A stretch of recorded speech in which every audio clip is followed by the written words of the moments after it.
do anything just to hold you. Hey, I'm ncjrrrevrequests. Remember, booted, because I need reassurance I'm not the only one, eh? And, fuck, it's March already? Ugh. Okay, so, you know, you've been jamming out for a while, you know, time just kind of, you just kind of lose track of time. What can you do? What can you do? So, yeah, welcome to my themed month. Now, just a bit of a heads up and context. You see, NC Senior, the big bad, the big boy, the big guy, he usually does a theme month every January. You know, he's been doing that for the past 9 years. So I was like, this year, I'll be set. I'll be ready for it when it comes. And lo and behold, he didn't do it in January. So I was going to do this in February. You know, do a fun little thing like as a withdrawal, a rebound. You know, his theme month is over. Everybody loves his theme month. So I pop in. I'm like, hey, here's a rebound theme month. Just, you know, to get that fun little extra of it. But then he decides to do it in March. So I'm like, well, great. I'm going to do it in February and jump on the bandwagon to get in front of the big guy. And, you know, you try to put stuff together. You're busy all the time. And now we're in March. The same month as him. So looks like I had to clash with the big guy. But I am doing something better than his live-action Disney properties, because this is truly nostalgic, at least for our generation, you know, and for the other generations, you know. This thing has been going on for a long time. So, as you can probably guess by the music I was jamming out to when we started, and my setup here, we are going to be looking to something truly epically nostalgic that is a sentimental piece in my childhood.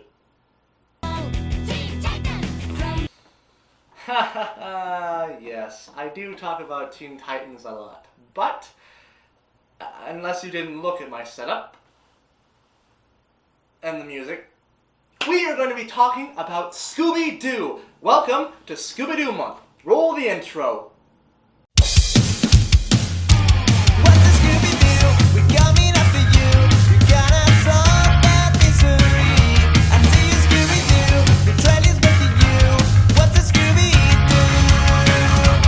What's a Scooby-Doo? We gotta follow you. You gotta solve that mystery. I see you, Scooby-Doo. We're coming after you. What's a Scooby-Doo? Don't look back. You may find another clue. The Scooby is next. We'll be waiting for you. What's a Scooby-Doo? We're coming after you. You gotta solve that mystery. I see you, Scooby-Doo. The trail is making you. What's a Scooby-Doo? Na na na na na. Na na na na na. Na na na na na. What's a Scooby-Doo? So from the opening and the music, you might say I really love the 2002 incarnation What's New Scooby-Doo. I guess you could say that. So allow me to tell you why What's New Scooby-Doo is the best Scooby-Doo incarnation ever. Well, looks like we got a mystery on our hands. Velma, what's the backstory? What's New Scooby-Doo was produced by Warner Brothers Animation, and it is the 9th incarnation of Scooby-Doo in the franchise. It began all the way back in 1969 with Hanna-Barbera's Scooby-Doo, Where Are You?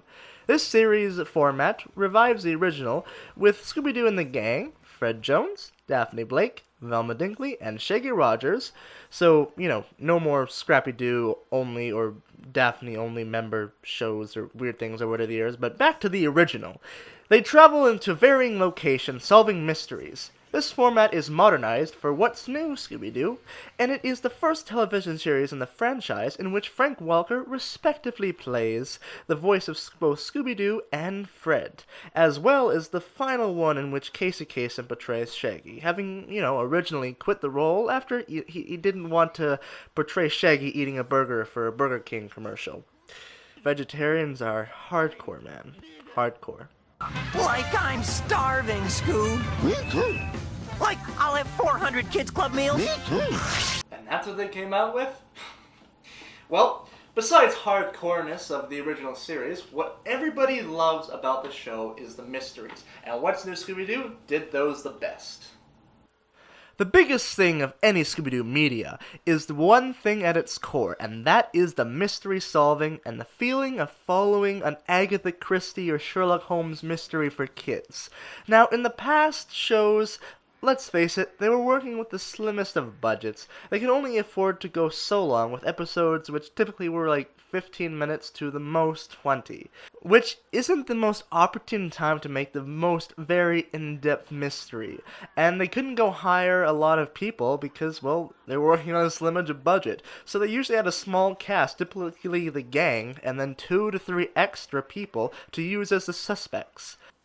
So they stuck to the formula of it always being the one person they showed once at the beginning or in the middle, and the rest of the time was them looking for clues, as they used this formula for the better part of almost 3 decades. Well, this all changed with What's New.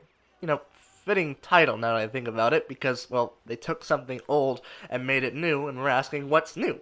Well, what's new is they took the old formula and really updated it and gave it a really mature identity, I guess is what you could say. And with the name Scooby-Doo it had attached to it at this point, it was very, very heavily funded and was able to bring on a great many actors and animators and get a big-time Canadian band, I might add, Simple Plan, to the opening for the show. Yeah, that's pretty badass. A lot of kids were introduced to Simple Plan because of What's in a Scooby-Doo. And Simple Plan are gods, as you can say here. What's new, Scooby-Doo?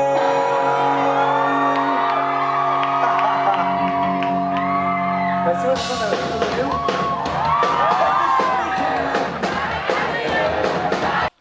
The episodes now consisted of many different characters, and before the end reveal, you had almost 5 to 6 different suspects and red herrings to choose from, and it felt like a real mystery. They were really well put together, all in the great mysteries and crime novels and movies you'd see, and the ones in which discovering things along the way with the characters, so you can come up with your own conclusions as the same time as the gang does.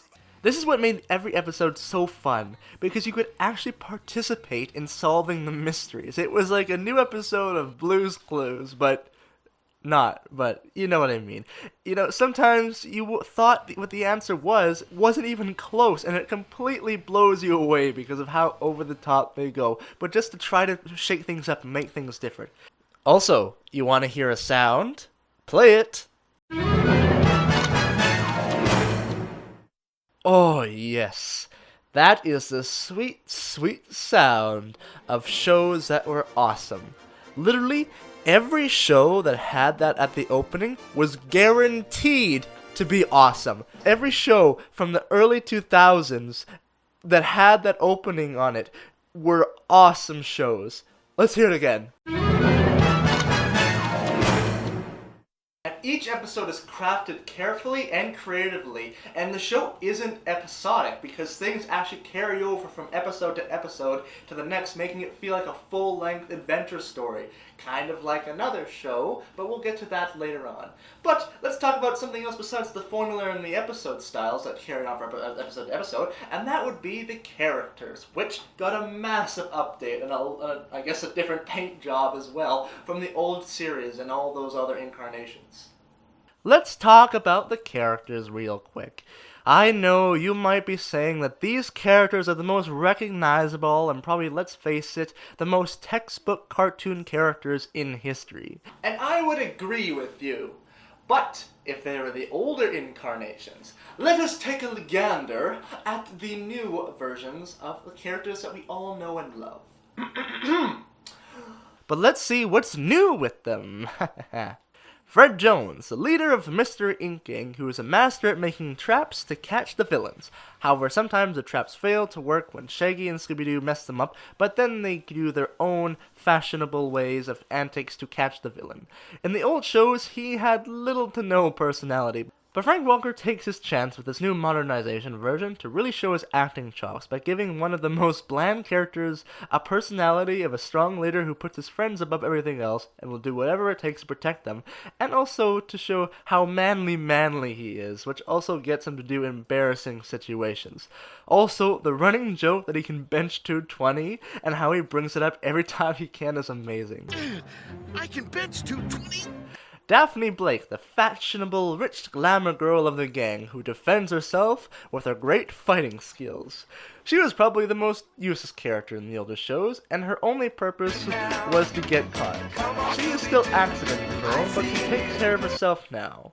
You know, I usually wouldn't suggest or commend someone from borrowing ideas from the live-action Scooby-Doo movies, but somehow they made Daphne being a martial artist work in here and not feel forced. So, good job, writers, good job.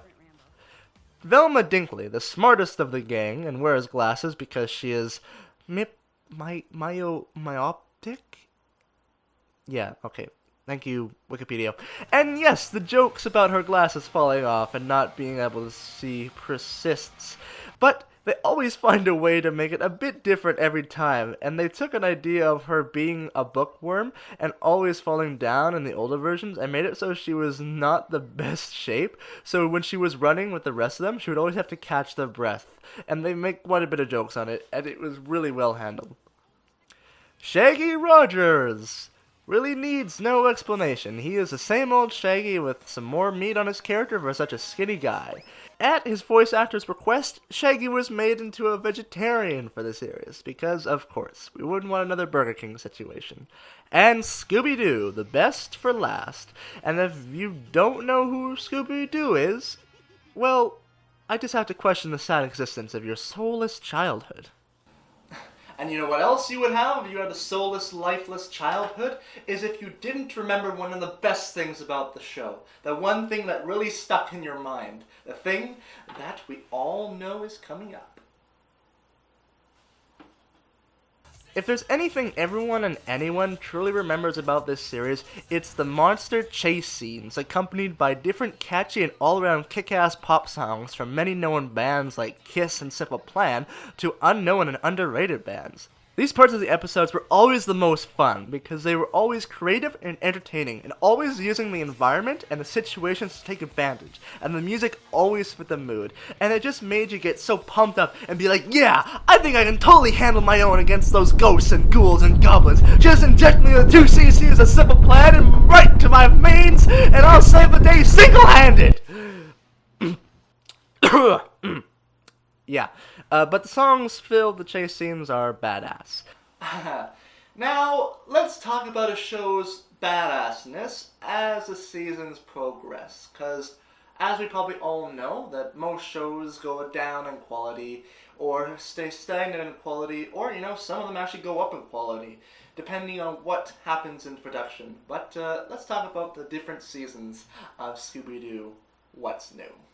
What's New ran for 3 seasons with 14 episodes a pop, and here's the rundown.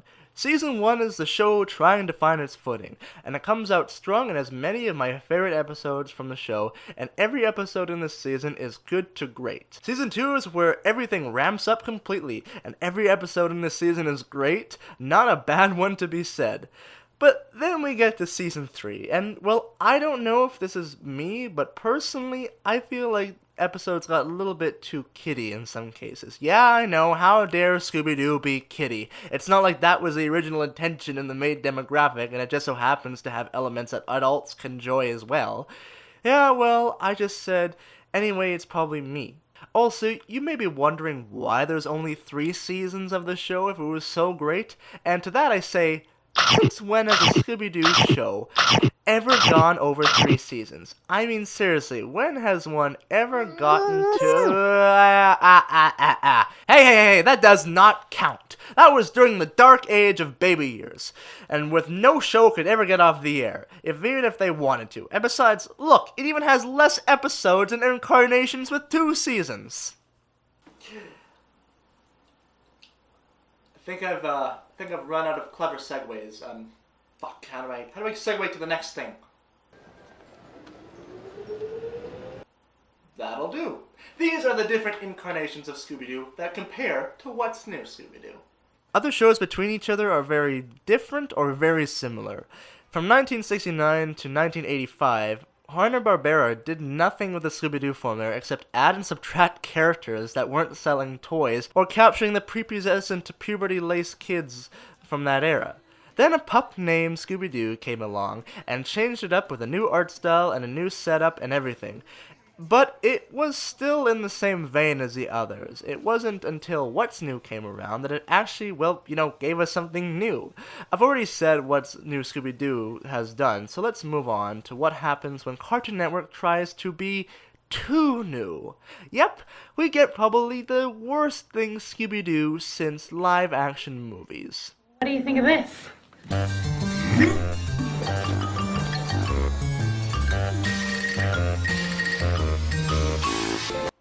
Yeah, do you remember that scene? Yeah, that was a weird scene. Scooby-Doo gets a clue. This show is just saved for another time. It's its own episode worthy because of how off the rails and awful it was. Thankfully, a show that is on par with What's New for amazingness came back to balance it out, and that would be Mystery Incorporated. Now, fellow critic titan Richard Korakanobi has made his own video talking about Mystery Incorporated, so go check that out. I note in the corner, #shameless plug.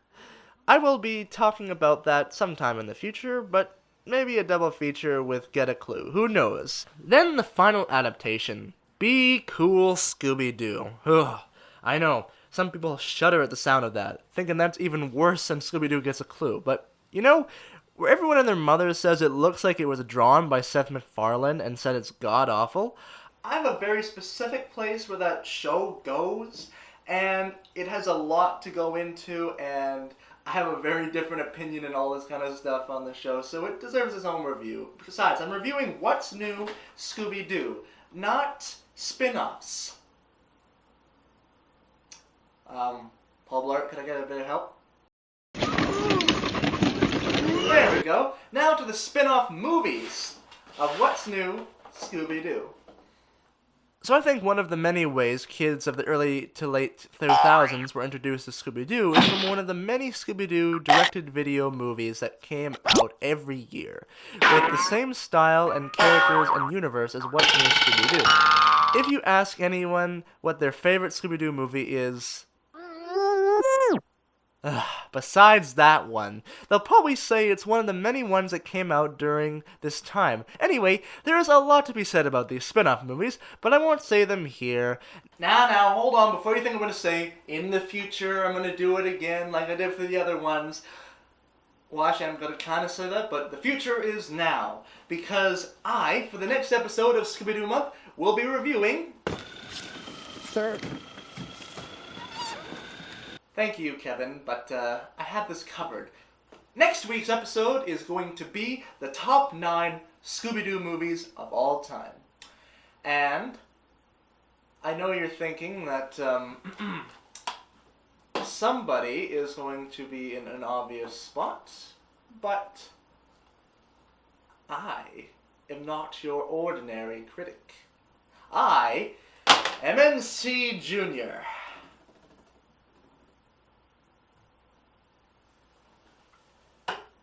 Paul. Bad. Sir, that is completely illegal. What's New Scooby-Doo is an amazing show from beginning to end, and even though it didn't care so much for the few episodes in the last season, there were some pretty good ones, and still overall, it's still a motherfucking Scooby-Doo show that's awesome as hell. And I feel like if you're trying to get your friend or your family or your kids into Scooby-Doo, I would wholeheartedly show them What's New Scooby-Doo, and then move on to the original show, or Mystery Incorporated, or even... Fuck it. Be Cool Scooby-Doo. But that's only if they really get it, because that is a real tricky pony. No. Go down. You'll get your chance. You'll get your chance. Anyway, thank you guys for joining me for Scooby-Doo Month. I know it was supposed to be last month. I mean, my WAT video with yours truly, he said it was supposed to come out this month, and it didn't come out. So now it's coming out this month, for sure. 100%. First episode coming out now, maybe a week late. Who knows? You'll know, depending on the separation between the teaser and this video. But doesn't matter. Doesn't matter. That's all water on the bridge. That's all doesn't matter. It's supposed to be videos you can just watch and chillax to. Just fun little videos you can come back to anytime. So, thank you guys again for joining me for my first episode of Scooby-Doo Month. Many more on the way, and many much more fun to have. He'll be back. He'll be back. Thank you, Paul. Don't worry. He won't be coming up around anytime soon. Maybe. Well, thank you guys for sticking around.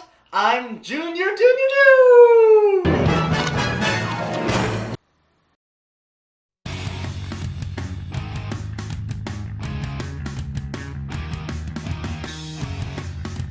And, like I promised before, thank you to all my one Patreon supporter. And guys, it's really amazing that there's just even one of you who are doing it. So, thank you very much to the amazingness of Jack Evans.